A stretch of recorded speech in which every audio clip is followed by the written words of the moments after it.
तो हमारे MP board वाले बच्चों का जो आज पेपर यानी कि सुबह की बात कर रहा हूँ मैं आपकी, कि ये जो पेपर है आपका है, ठीक है, 10 मार्च का मैं आपको पेपर पूरा सॉल्यूशन के साथ बताऊंगा। ठीक है, यहाँ पर आप देख सकते हैं आपका सीरियल नंबर वगैरह वगैरह जो भी चीज़ आपकी आएगी एकदम, ठीक है। अब की बार जो है मैदान पर पूरी तरह अपन तो उतर गए भैया। ठीक है, आप बढ़िया से तैयारी कर लो, बस इसी में से आपके पूरे क्वेश्चन बैठने वाले हैं। भले आपने अलग से पढ़ी होगी, इसके अलावा अलग से पढ़ जाना, पर इसको जरूर एक बार पढ़ के जाओ। समीकरण निकाय A1/A2 इज इक्वल है B1/B2 is not equal to C1/C2। तो रेखाएं होगी, देखो भैया रेखाएं जब होती है ना इस तरह की कंडीशन, तो रेखाएं होती है समांतर, और इसमें तीनों चीज़ें बराबर होगी। A1/A2 इज इक्वल है B1/B2 इज इक्वल है C1/C2, और इसमें इसमें होगी आपकी A1/A2 is not equal to है B1/B2। तो ये हो गया आपकी प्रतिच्छेदी रेखाएं। चलिए, वर्ग चिन्ह निकालने का जो सूत्र है, वो वर्ग चिन्ह निकालने का सूत्र ये यहाँ पर है आपका, और तीनों सूत्रों को आपको नज़र फेरनी कि किसके सूत्र है ये।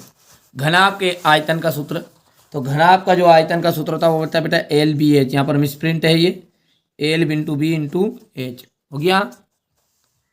किसी खेल को जीतने की प्रायिकता 0.3 है, तो खेल को हारने की प्रायिकता क्या होगी? तो हारने की प्रायिकता देखो, जीतने की प्रायिकता PE प्लस PE बार इक्वल हो गया 1।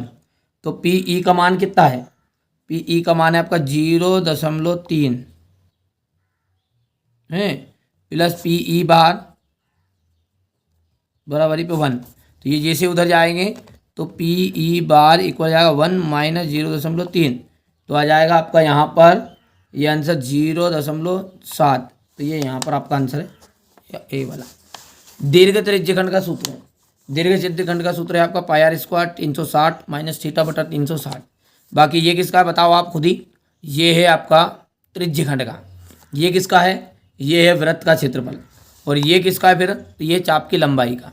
ध्यान रखना है, चारों सूत्र पता चले। मैंने भसा नहीं है इनमें धीरे से पेपर, अब आप किताब से देख लो, ये चारों सूत्र को दिमाग पर रट के जाओ। द्विघात बहुपद के अधिकतम शून्यक होंगे, द्विघात बहुपद के अधिकतम शून्यक होंगे 2, और रेखिक बहुपद के अधिकतम शून्यक कितने होते हैं? तो 1 होते हैं।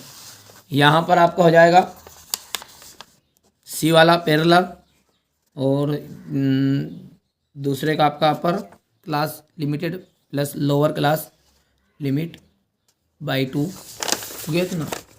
तीसरे में आपका देखो इंटू है ये। चौथे की हम बात करें तो 0.7। पाँचवें की बात करें अपन तो आपका हो जाएगा पाई आर स्क्वायर 360 माइनस थीटा।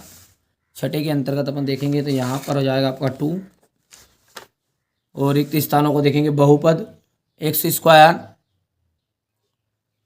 बहुपद है एक्स स्क्वायर माइनस 3 के शून्यक। तो इसके शून्यक बनेंगे आपको देखो, एक तो -3 करने में, एवं हो जाएगा आपका √3। यदि Px बराबर एक द्विघात बहुपद है तो Px इज इक्वल टू 0 को कहते हैं वर्ग समीकरण, वर्ग समीकरण कहेंगे, या फिर द्विघात समीकरण भी कहते हैं। वर्ग AP है आपका 2 5/2 3 7/2 का सार्वंतर, तो इसका सार्वंतर हो जाएगा आपका 1/2। किसी निश्चित घटना की प्रायिकता सदैव होती है, तो निश्चित घटना की जो प्रायिकता होती है वो सदैव होती है 1। एक वृत्त को 2 खंडों में 2 बिंदुओं पर प्रतिच्छेद करता है, वहाँ कहलाता है आपका, तो वहाँ क्या कहलाता है आपका, जो दो बिंदुओं पर प्रतिच्छेद करता है वो कहलाती है आपकी रेखा छेदक रेखा। और x1 y1 x2 y2 के मध्य दूरी, तो मध्य दूरी जो सूत्र है वो आ जाएगा आपका यहाँ पर x2 माइनस x1 की power 2 plus y2 minus y1 की पावर 2 हो गया।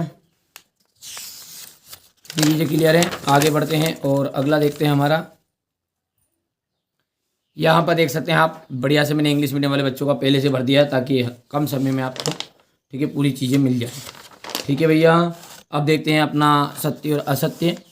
तो सत्य देखते हैं, तो यहाँ पर है आपका देखो, ये 2 जो सूत्र है, ये सूत्र सही है क्या? तो ये बिल्कुल सही बात है, क्योंकि एलसीएम इंटू एचसीएफ बराबर पे दोनों संख्याओं का गुणनफल, तो ये दोनों संख्या तो है ए बी। वर्ग समीकरण के अनेक हल होते हैं, तो वर्ग समीकरण के 2 हल होते हैं। कितने हल होते हैं? केवल 2 हल। 2 समरूप त्रिभुजों की संगत भुजाएं समानुपाती होती है, तो ये बात हो जाएगी आपकी सत्य। त्रिकोणमितीय अनुपातों की सहायता से किसी भी वस्तु की ऊंचाई या लंबाई दो सुदूर वस्तुओं की ऊंचाई या लंबाई के बीच ज्ञात की जा सकती है, तो ये हो जाएगा आपका सत्य। स्पर्श रेखा ही छेदक रेखा है, तो ये आप कहोगे असत्य। अर्धगोले का आयतन होता है 4/3 पाई आर क्यूब, तो ये भैया असत्य की, क्योंकि स्पर्श रेखा ही छेदक रेखा नहीं, तो स्पर्श रेखा एक बिंदु और प्रतिच्छेद करती है, और अर्धगोले का जो आयतन होता है 2/3 पाई आर क्यूब होता है, तो इसलिए ये हो गया भैया। यहाँ पर अपन देखते हैं तो ट्रू फॉल्स, तो ये ट्रू है, ये दूसरे नंबर का आपका हो जाएगा फॉल्स।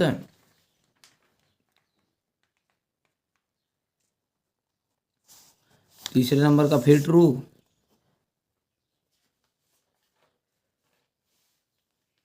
चौथे नंबर वाला आपका रहेगा ट्रू।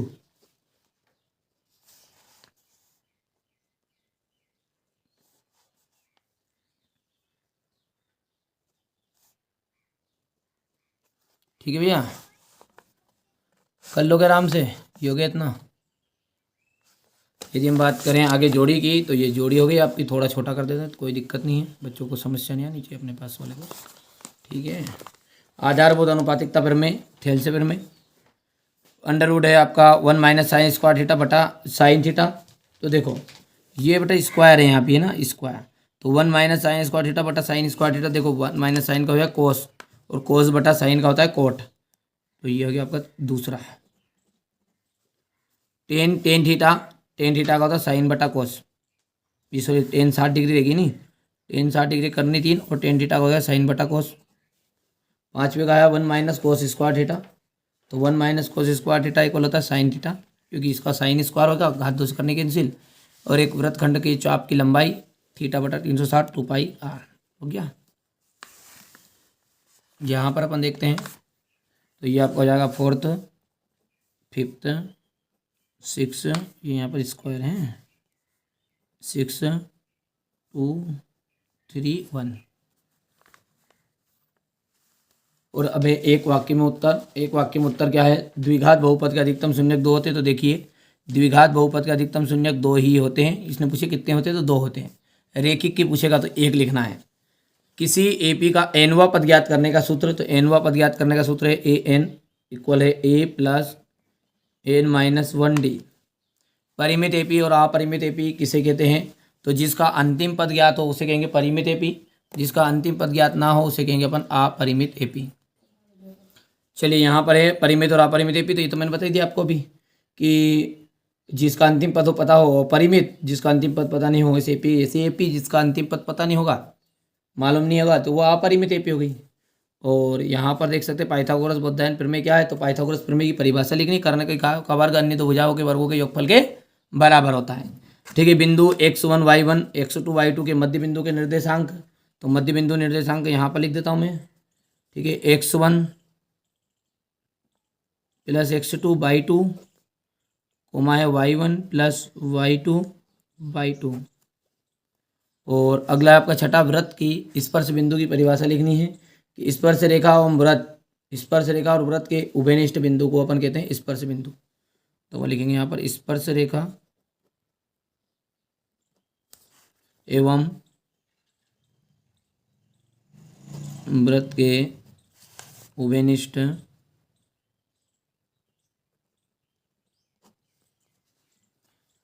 बिंदु को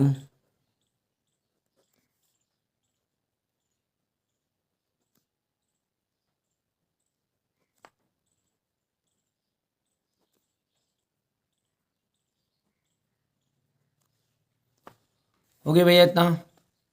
अब अगला है अपना यहाँ पर है, ठीक है भैया, यहाँ से अपन देखते हैं तो ये आपका हो जाएगा ये इंग्लिश मीडियम वाले बच्चों का, यहाँ पर हो गया इतना।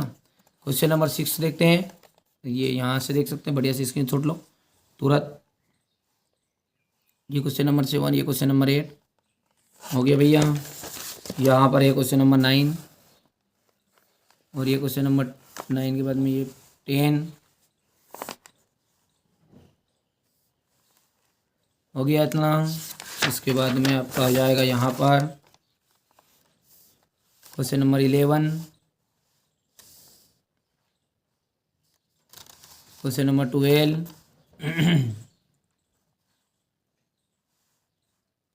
हो गया 13 के बाद में ये हो गया इतना अपना यहाँ पर 14, ये आपका 15,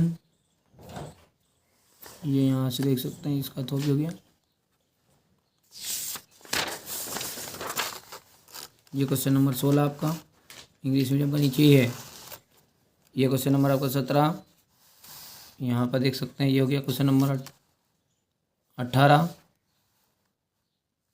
हो गया। ये क्वेश्चन नंबर 19,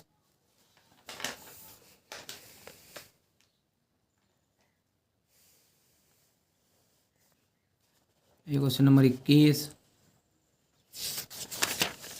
क्वेश्चन नंबर 21 के बाद में यहाँ पर देखेंगे अपन क्वेश्चन नंबर 22,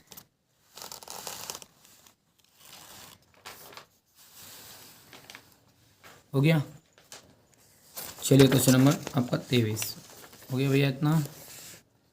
तो ये मैंने आपको बढ़िया से सेट डी बता दिया। इससे पहले मैंने आपको सेट ए बी सी पहले भी बता दिया। नहीं देखा चैनल पर तो पहली बार सब्सक्राइब करो, नोटिफिकेशन ऑन करो, क्योंकि यहाँ चैनल आपको हमेशा अच्छी अच्छी चीज़ें प्रोवाइड कराता है।